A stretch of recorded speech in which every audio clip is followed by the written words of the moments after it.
early season availability with you, but going to Penticton, I know sometimes there's a few guys like Brad Lambert, a third year, but when you get some of the new guys, does it still excite you as a coach to see what they can do? Like, Braden Yager, for instance, this year. Yeah, I mean, I think even not just going to Penticton, but even today in the first practice, like, the whole staff is kind of interested to see what everybody looks like. And I know it's early days and it's their first skate in a long time, but yeah, we were all paying attention and interested to see the players that we haven't seen. You spend some time with these guys at development camp as well. That's a little bit of a different setting.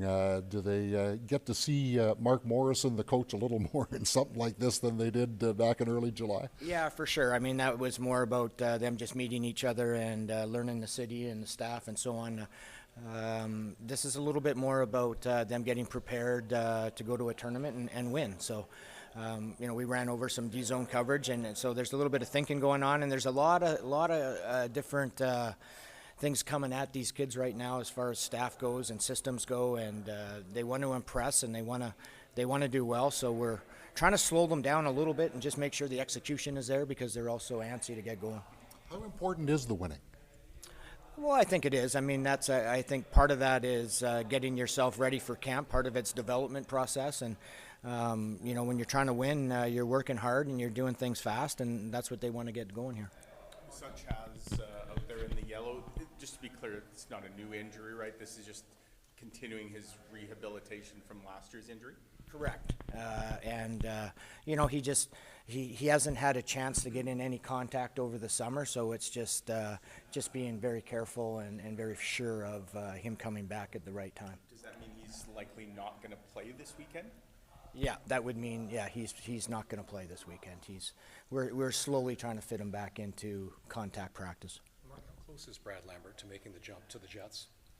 Well, we'll see. I mean, I've got my opinion on it, but I don't want to throw it out there. I think that'll happen with Arnie and Chevy and the group there. That'll be up to them to make those decisions. But Brad's come a long ways. Well, Brad said that consistency, getting a little stronger, and winning puck battles were a couple of his goals to try to prepare himself to make the jump and stay there.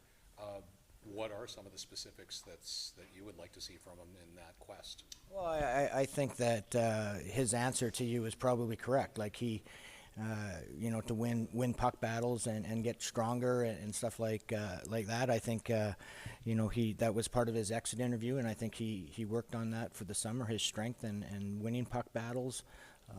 So I mean, we'll see what he shows up like at camp. How often have you seen a first-round pick go to 3 rookie challenges like what Brad's doing? Yeah. Thinking back, I probably none. I mean, Brad. There's a lot of leadership that a lot of growth from him in the leadership department for sure. He feels like it's important for him, and it is. And I have a lot of respect for the decision that he made to come back here. Yeah, it sounds like he's really hungry that way. Knowing that, like what Chevy said back in the around the trade deadline, I think it was, about young prospects, that they should be ready for the opportunity in front of them. It sounds like Brad's really taking that seriously. Yeah, for sure. I would agree with that. And right from development camp right on into this, he's been nothing but a pro. Early impressions of Braden. I'm sure you've watched lots of film and whatnot of him, but to see him kind of on the ice, he made a couple of really eye-popping plays just from in tight with obviously good hands on the kid. Yeah, it looks like he has good hands, and I thought he ripped the puck a couple times as well, like a real good shot, gets it off quick, move, and he looks smart, like he's a smart player, and uses his line mates pretty well, I saw out there. So yeah, it's early days, but it was good. 16 forwards and 70, so do you try and work everyone in at least for one game this weekend with the 3? Yeah, we will for sure. I mean, we're not going to take anybody and not take people and not play them. So we'll find a way to get them all involved. And usually, it usually works itself out a little bit after that first game. Whether you get some soreness or it's early season stuff. There's already some guys with some groins that are sore. So yeah, it works itself out, and we'll make sure everyone gets a game in.